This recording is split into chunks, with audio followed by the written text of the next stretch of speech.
মানুষকে কষ্ট দেওয়া, অপমান করা বা কোনোভাবে তার ক্ষতির ইচ্ছে পোষণ করা, এটা অনেক বড় অপরাধ এবং কবিরা গুনাহ।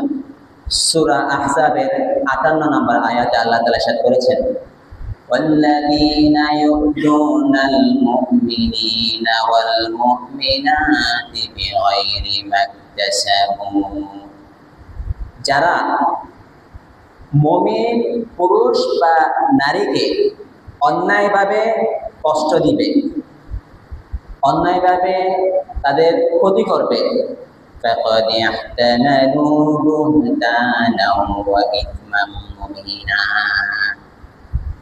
তারা অপবাদ দিলে মানুষকে যে গুনাহ হতো সে অপবাদের গুনাহ তারা অর্জন করল, ওয়াইথমা মুবিনা, এবং তারা বড় অপরাধ তারা করে ফেলল। অর্থাৎ মানুষকে আপনি অন্যায়ভাবে তাকে কষ্ট দিবেন, তার ক্ষতি করবেন, এটা একটা বড় অপরাধ আল্লাহ তাআলার কাছে। মানুষের ক্ষতি চাইলে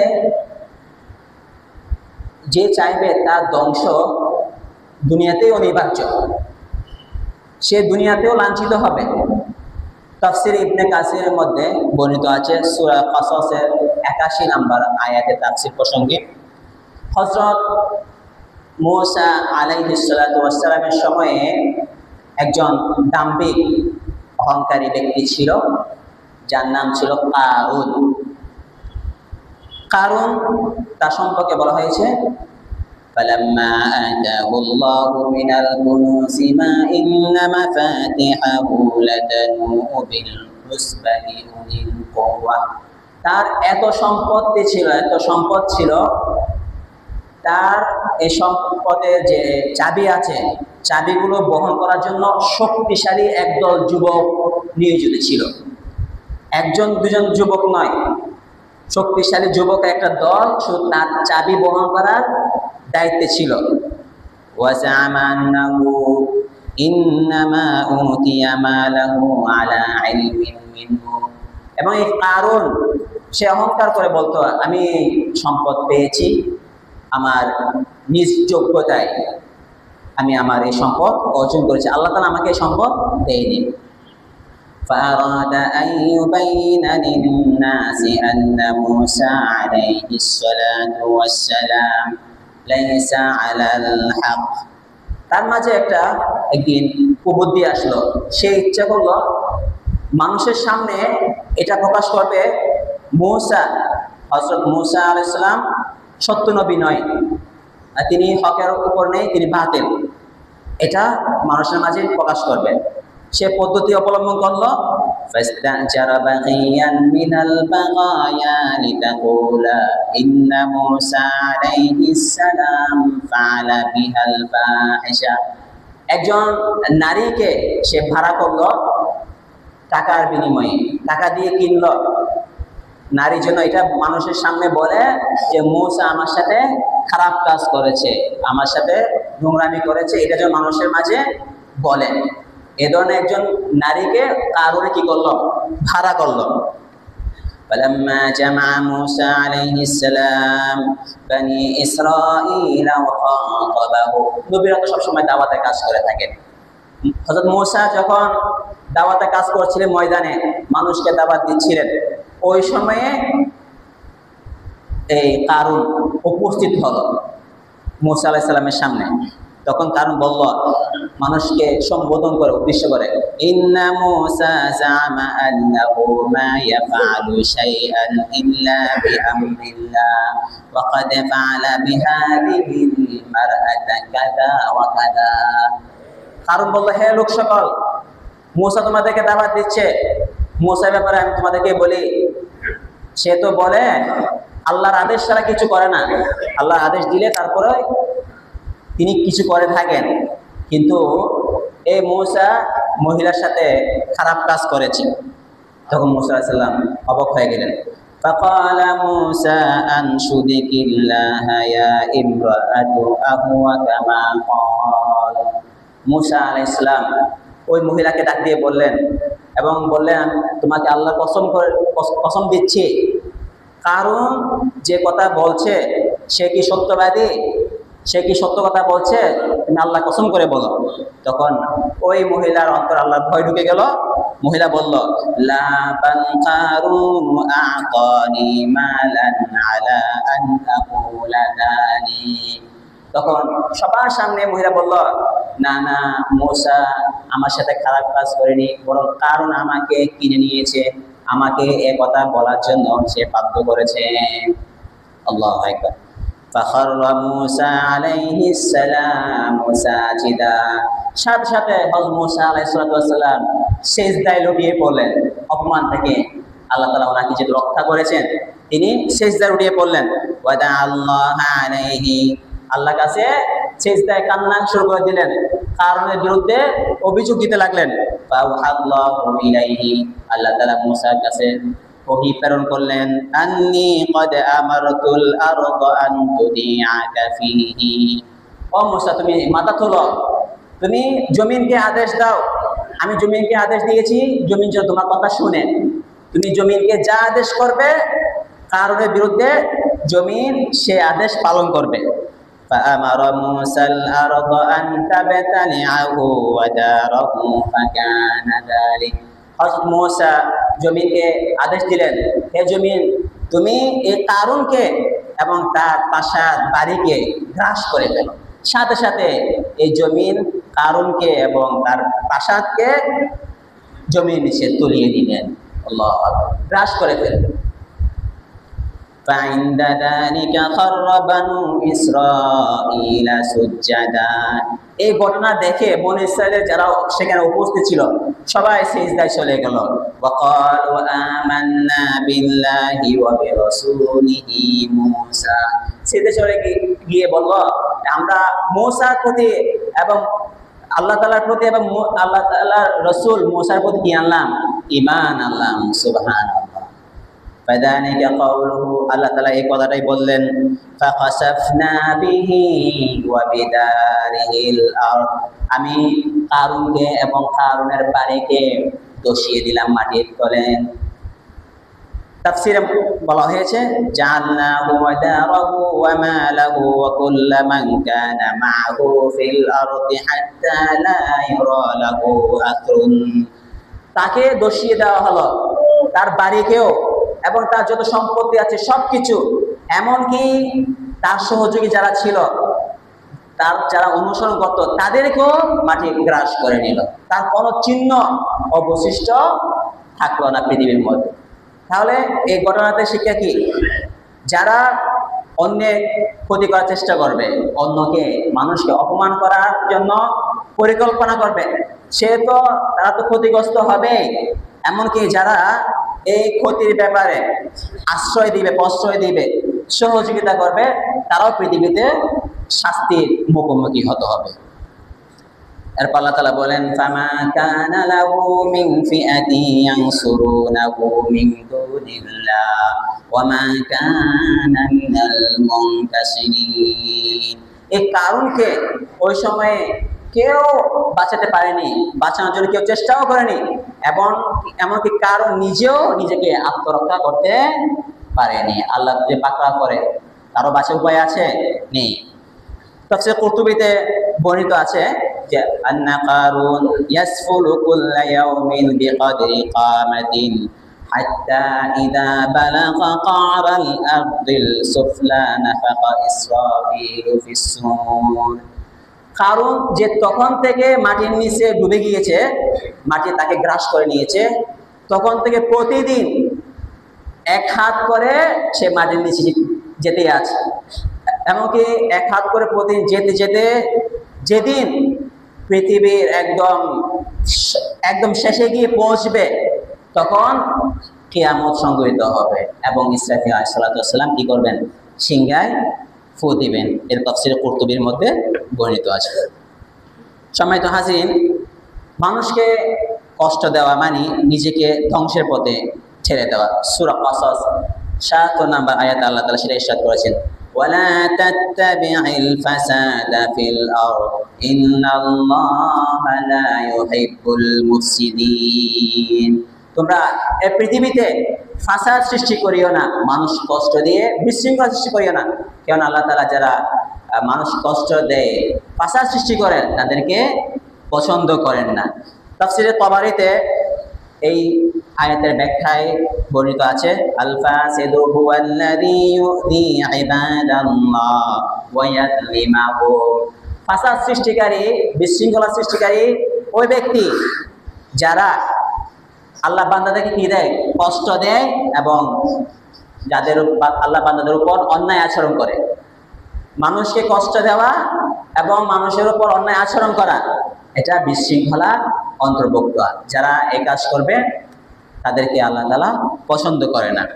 সম্মানিত হাজিরিন, মানুষকে কষ্ট দিলে জাহান্নামে যেতে হবে। মুসলিম আহমদ শরীফ হাদিস 9675 নম্বর হাদিস। عن أبي هريرة رضي الله تعالى عنه قال قيل للنبي صلى الله عليه وسلم يا رسول الله, নবী সাল্লাল্লাহু আলাইহি সাল্লামকে জিজ্ঞাসা করা হলো, হে আল্লাহর রাসূল, ইন্না ফুলানাতান তুযকারু মিন কাতরাতি সালাতিহা ওয়া সিয়ামিহা ওয়া সাদাকাতিহা। একজন মহিলা আছে, সে অনেক নামাজ পড়ে, রোজা রাখে, অনেক দান সদকা করে, গায়রা আন্নাহা তুযি জিরানাহা বিলিসানিহা। তবে সে পাশাপাশি আরেকটা কাজ করে, মানুষকে কষ্ট দেয়, জিহ্বা দ্বারা, জবান দ্বারা মানুষকে কষ্ট দেয়, নামাজ আমল অনেক ইবাদত বন্দেগী করে, পাশাপাশি মানুষকে কষ্ট দিয়ে থাকে কথা দ্বারা। ফাকালা লা খায়রা ফিহা হিয়া ফিন্নার। তখন নবীজি বললেন, এই আমল তার কোনো কাজে আসবে না, কোনো উপকারে আসবে না, হিয়া ফিন্নার, তাকে জাহান্নামে যেতে হবে। নাউযুবিল্লাহি মিন যালিক। আপনি যদি আমল করেন না কেন, পাশাপাশি যে মানুষকে কষ্ট দেন, আপনার এই আমল কোনো কাজে আসবে না, জাহান্নামে যেতে হবে। মানুষের সম্মানে আঘাত করা যে গুনাহ, এর গভীরতা অকল্পনীয়। সুনানে আবু দাউদ শরীফ হাদিস 4875 নম্বর হাদিস। عن عائشة رضي الله تعالى عنها قالت قلت للنبي صلى الله عليه وسلم حسبك من صفية كذا وكذا। হযরত আয়েশা রাদিয়াল্লাহু তাআলা আনহা নবী সাল্লাল্লাহু আলাইহি ওয়াসাল্লামের সাথে কথা বলছিলেন। নবীজির আরেকজন স্ত্রীর নাম ছিল সফিয়া। হযরত আয়েশা সফিয়ার ব্যাপারে নবীজিকে বললেন, সফিয়া তো এমন এমন, কোনো স্পষ্ট কোনো মন্তব্য করেননি। সফিয়া তো এমন এমন, অর্থাৎ সফিয়া রাদিয়াল্লাহু তাআলা আনহা একটু বেঁটে ছিলেন, এটার প্রতি ইঙ্গিত দিলেন শুধু। সফিয়া রাদিয়াল্লাহু তাআলা আনহা একটু খাটো ছিলেন, এটার প্রতি ইঙ্গিত দিলেন হযরত আয়েশা রাদিয়াল্লাহু তাআলা আনহা। তখন নবী সাল্লাল্লাহু আলাইহি ওয়াসাল্লাম তার ইঙ্গিতের কোনো স্পষ্ট কিছু বলেনি, এই ইঙ্গিতের জন্য কি বললেন, লাকাদ কুলতা কালিমাতান লাউ মুসিজাত বিমাইল বাহরি লামাসাজাতহু। হে আয়েশা, তুমি এটা কি কথা বললা? তুমি এমন বাক্য বা এমন বিষয়ে ইঙ্গিত করেছ যে এটার গুনাহ যদি সাগরে রাখা হয়, সাগরের সমস্ত পানি দূষিত হয়ে যাবে। নাউযুবিল্লাহি মিন যালিক। এত মারাত্মক অপরাধ গুনাহ, মানুষের সম্মানে আঘাত করা, মানুষের ব্যাপারে খারাপ মন্তব্য করা, এটা খুব মারাত্মক গুনাহ। সম্মানিত হাজিরিন, অন্যায়ভাবে একটি প্রাণীকে কষ্ট দিলেও জাহান্নামে যেতে হবে, মানুষকে কষ্ট দিতে জাহান্নামে যেতেই হবে। এমনকি আপনি যদি কোনো প্রাণীকেও যদি কষ্ট দেন অন্যায়ভাবে, জাহান্নামে যেতে হবে। সহিহুল বুখারী 3358 নম্বর হাদিস। عن عبد الله بن عمر عن النبي صلى الله عليه وسلم قال دخلت امرأة النار في مرة। নবীজি বলেন, আমাকে জাহান্নাম দেখানো হলো, জাহান্নামের মধ্যে আমি একজন মহিলাকে দেখলাম, যে মহিলা শুধুমাত্র একটি বিড়ালের কারণে সে জাহান্নামে গিয়েছে। সেটা কিভাবে? রাবাতাত, বিড়ালটিকে মহিলা কি বেঁধে রেখেছিল, ফালাম তুদঈমহা, বিড়ালটিকে খাবার দেয় নাই, পানি দেয় নাই, ওয়ালাম তাদাহা তাকুলু মিন খিশাশিল আরদি, ছেড়েও দেয় নাই, বেঁধে রেখেছিল। ছেড়ে দিত, সে জমিন থেকে পোকামাকড় খেয়ে বেঁচে থাকতো, কিন্তু তাকে বেঁধে রাখার কারণে সে কষ্টে, খিদার কষ্টে সে একদিন মারা গিয়েছে। এই বিড়ালের কারণে এই মহিলা কোথায় গিয়েছে? জাহান্নামে গিয়েছে। তাহলে দেখুন, একজন প্রাণীকে কষ্ট দিলে যদি জাহান্নামে যেতে হয়, আশরাফুল মাখলুকাত, শ্রেষ্ঠ মানুষ, আপনি যে মানুষকে যে কষ্ট দেন না পাবেন, তার কোথায় যেতে হবে? জাহান্নামে যেতে হবে। নাউজুবিল্লাহি মিন যালিক। সম্মানিত হাজিরিন, মানুষকে কষ্ট দিলে সেটা অনেক বিপদ চলে আসে। সূরাতুশ শুরা 30 নম্বর আয়াত আল্লাহ তাআলা সেটা ইরশাদ করেছেন, ওয়া মা আসাবাকুম মিন মুসিবাতিন ফাবিমা কাসাবাত আইদিকুম ওয়া ইয়াফু আন কাসীর। তোমাদের কর্মের কারণে, তোমাদের গুনাহের কারণে, মানুষকে কষ্ট দেওয়া, গুনাহ, বিভিন্ন গুনাহের কারণে তোমাদের উপর অনেক আযাব চলে আসে, অনেক বিপদ চলে আসে। অনেক সময় নিজে অসুস্থ হয়ে যায়, পরিবার অনেক কেউ অসুস্থ হয়ে যায়, অনেক সম্পদ চলে যায়। এগুলো হচ্ছে ওই গুনাহের কারণে, মানুষ কষ্ট দেওয়ার কারণে। ওয়ায়াফু আন কাসীর, সব গুনাহের কারণে কিন্তু আল্লাহ তাআলা বিপদ দেন না। অনেক গুনাহ আল্লাহ তাআলা দয়া করে ক্ষমা করে দেন, এটা আল্লাহ তাআলা বড় অনুগ্রহ। এই জন্য মানুষকে কষ্ট দেওয়া যাবে না। মানুষকে কষ্ট দিলে নিজের উপর অনেক বিপদ চলে আসে। মানুষের ক্ষতি করার শাস্তি, সম্মানিত হাজিরিন, দুনিয়া থেকেই কি হয়ে যায়? শুরু হয়ে যায়। তিরমিজি শরীফ হাদিস 1940 নম্বর হাদিস, عن أبي هريرة رضي الله تعالى عنه قال قال رسول الله صلى الله عليه وسلم من ضر مسلما ضره الله। যে ব্যক্তি মানুষের ক্ষতি করবে, আল্লাহ তাআলা দুনিয়ার মধ্যে তার ক্ষতি করে বসবেন। নাউজুবিল্লাহ। আপনি মানুষের ক্ষতি করলেন, আপনার ক্ষতির দায়িত্ব আল্লাহ নিয়ে নিয়েছেন। আপনার ক্ষতি কে করবে? আল্লাহ তা করবে।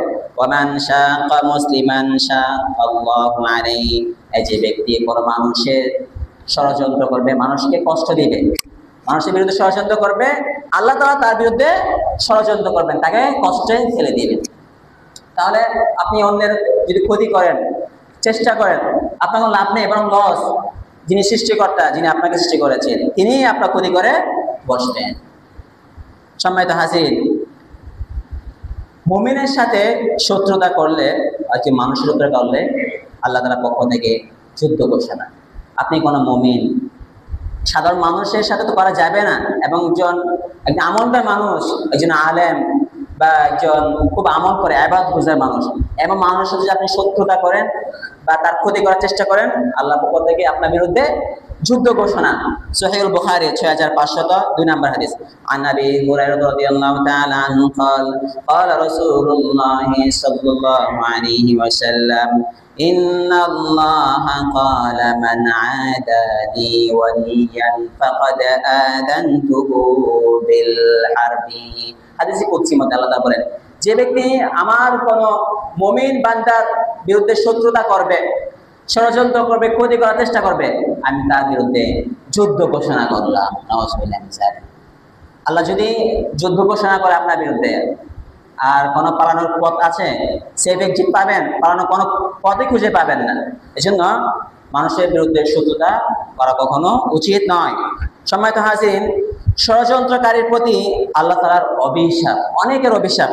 তিরমিজি শরীফ হাদিস 2156 নম্বর হাদিস, عن أبي بكر الصديق رضي الله تعالى عنه قال قال رسول الله صلى الله عليه وسلم من ضر مسلما أو مكر به فعليه لعنة الله والملائكة والناس أجمعين। যে ব্যক্তি কোনো মুসলমানের ক্ষতি করবে অথবা কোন মুসলমানের বিরুদ্ধে ষড়যন্ত্র করবে, তার উপর আল্লাহ তাআলা লানত, ফেরেশতাদের লানত এবং সকল মানুষের লানত, অভিশাপ। নাউজুবিল্লাহ। যার উপর আল্লাহ তাআলার অভিশাপ হবে, তার শান্তি, সফলতা কিছুই দুনিয়ার মধ্যে অবশিষ্ট থাকবে না। সম্মানিত হাজিরিন, মুমিনকে কষ্ট দেওয়া মানে নবীকে কষ্ট দেওয়া, আল্লাহ তাআলাকে কষ্ট দেওয়া। আল মুআজ্জামুল কাবীর লিত-তাবরানী 12 নম্বর খণ্ড 453 নম্বর হাদিস, عن أبي هريرة رضي الله تعالى عنه قال قال رسول الله صلى الله عليه وسلم من آذى مؤمنا فقد آذاني। নবীজি বলেন, যে ব্যক্তি কোনো মুমিনকে কষ্ট দিল, সে যেন আমাকে কষ্ট দিল। ওয়ামান আযানি ফাকাদ আযাল্লাহ। নবীজি বলেন, আর যে আমাকে কষ্ট দিল, সে আল্লাহকে কষ্ট দিল। নাউজুবিল্লাহ। আপনি একজন মুমিনকে কষ্ট দিলেন মানে নবীকেও কষ্ট দিলেন, আল্লাহ তাআলাকে কষ্ট দিলেন। অথচ আমরা আল্লাহ তাআলাকে খুশি করার জন্য, নবীকে খুশি করার জন্য, নবীজির সুন্নাহ অনুযায়ী চলার জন্য জান দিয়ে দিচ্ছি, রাত দিন 24 ঘন্টা অনেক সময় কষ্ট করে থাকি। অথচ আপনার অজান্তে আপনি নবীকে কষ্ট দিচ্ছেন, আল্লাহকেও কষ্ট দিচ্ছেন। এটা মাধ্যম কি? মানুষকে কষ্ট দেওয়া, মুমিনকে কষ্ট দেওয়া। মুমিনকে কষ্ট দিলে আল্লাহ কষ্ট পায়, মুমিন নবীকেও কষ্ট পায়। সম্মানিত হাজির, আমাদের সমাজে মানুষকে কষ্ট দেওয়ার অনেক উদাহরণ দৃষ্টান্ত আপনারা দেখতে পাবেন। যেমন নাকি উদাহরণ দিলে এগুলা বোঝা সহজ হয়। আপনার কোনো বন্ধু, আপনার কোনো সহকর্মী অনেক সম্মানিত ব্যক্তির সাথে দাঁড়িয়ে কথা বলছেন, হ্যাঁ, আপনি দূর থেকে তাকিয়ে রইলেন, আবিষ্কার করতে লাগলেন তার মুখের দিকে তাকিয়ে কি বলছে, মানে এটা আবিষ্কার করছেন, অথচ এটা সম্পূর্ণ হারাম, গুনাহ, অনেক বড় গুনাহ, কবিরা গুনাহ। সহিহুল বুখারী 4042 নম্বর হাদিস। আন ইবনে আব্বাস عن النبي صلى الله عليه وسلم قال من استمع إلى حديث قوم وهم له كارهون أو يفرون منه, যে ব্যক্তি কারো কথা, দুজন মানুষ কথা বলতেছে, তাদের কথা গোপনে শোনার চেষ্টা করে, তারা এটা পছন্দ করেন না যে সে আমার কথা শুনুক, এটা চায় না, তারপর দূর থেকে তাদের মুখের দিকে তাকিয়ে আছে শোনার জন্য। নবীজি বলেন সুব্বা ফি উযুনিহি আনুকু ইয়াউমাল কিয়ামা, কিয়ামতের দিন তার উভয় কানের মধ্যে সীসা, গলিত সীসা ঢেলে দিবেন। কত বড় শাস্তি! আপনি দুজন মানুষের কথা গোপনে শুনলেন বা তাদের মুখের দিকে তাকিয়ে রইলেন, কিয়ামতের দিন কি হবে? আপনার কানের মধ্যে গলিত সীসা ঢেলে দেওয়া হবে। কত বড় শাস্তি! এজন্য কেউ দুজন কথা বলছে, সেখানে অনুমতি ছাড়া প্রবেশ করা শরীয়ত সম্মত নয়, না জায়েজ, হারাম। শোনা তো কথাই আসে না। আরেকটা উদাহরণ দিই, আপনার পাশ দিয়ে আপনার কোনো বন্ধু শপিং ব্যাগ করে বা বাজারে ব্যাগ করে কিছু নিয়ে যাচ্ছে, আপনি কি বললেন? এই ব্যাগের দিকে তাকিয়ে রইলেন, আবিষ্কার করতে লাগলেন সেখানে কি আছে, হ্যাঁ, দেখলেন যে সেখানে আপেল আছে, আঙ্গুর আছে, মন্তব্য করে বসলেন, 8,000 টাকা বেতন পায়, এত আঙ্গুর বা এত আপেল কোত্থেকে পেল, কোথা দান্দা করেছে বা কারো মাথায় বাড়িয়ে দিয়েছে, এগুলো এনেছে, এ সম্পূর্ণ হারাম, অপরাধ। আবু দাউদ শরীফ হাদিস 4880 নম্বর হাদিস। عن أبي برزة الأسلمي رضي الله تعالى عنه قال قال رسول الله صلى الله عليه وسلم لا تغتابوا المسلمين, তোমরা মুসলমানদের গীবত করো না, সমালোচনা করো না। ওয়ালা তাত্তাবিউ আওরাতিহিম, কোন মুসলমানের মুমিনের দুষ্ত্রুটি তালাশ করো না। ফাইন্নাহু মান ইত্তাবা আওরাতিহিম ইয়াত্তাবিউল্লাহু আওরাতাহু, কেননা যারা কোনো মুসলমানের দুষ্ত্রুটি তালাশ করবে, আল্লাহ তাআলা তার দুষ্ত্রুটি কি করবেন? তালাশ করবেন, খুঁজবেন। ওয়া মান ইত্তাবা আল্লাহু আওরাতাহু ইয়াফসাহু ফি বাইতিহি, আর আল্লাহ তাআলা যার দুষ্ত্রুটি তালাশ করবেন তাকে আল্লাহ তাআলা ঘরে বসে অপমানিত করবেন। নাউযুবিল্লাহি মিন যালিক, সব জায়গায় অপমানিত হবেন, এমনকি আপনি ঘরেও যদি থাকেন সেখানেও আল্লাহ তাআলা আপনাকে কি করবেন? লাঞ্ছিত করবেন, অপমান করবেন। কেন? আপনি অন্যের দুষ্ত্রুটি কি করেছেন? তালাশ করেছেন। অন্য দুষ্ত্রুটি তালাশ করার জন্য তো পৃথিবীতে আপনাকে পাঠায়নি, আল্লাহ তাআলা আপনাকে পাঠিয়েছেন। আপনি এখানে আমল করবেন, ইবাদত বন্দি করবেন, জান্নাত অর্জনের জন্য, আল্লাহ খুশি করার জন্য আমল করবেন। এই জন্য আল্লাহ তাআলা আপনাকে পৃথিবী পাঠিয়েছে, অন্যের দুষ্ত্রুটি খোঁজার জন্য নয়। এই জন্য সম্মানিত হাজিরিন, মানুষকে কষ্ট দেওয়া, মানুষের দোষ খোঁজা, অন্যের ক্ষতি করা অনেক বড় অপরাধ, কবিরা গুনাহ। এর শাস্তি দুনিয়াতে রয়েছে, আখিরাতেও রয়েছে। এজন্য আমরা এগুলো থেকে বেঁচে থাকবো, তাহলে সমাজে শান্তি শৃঙ্খলা বজায় থাকবে। আল্লাহ তাআলা আমাদেরকে আমল করার তৌফিক দান করুন। ওয়া আখিরু দাওয়ানা আলহামদুলিল্লাহি রাব্বিল আলামিন।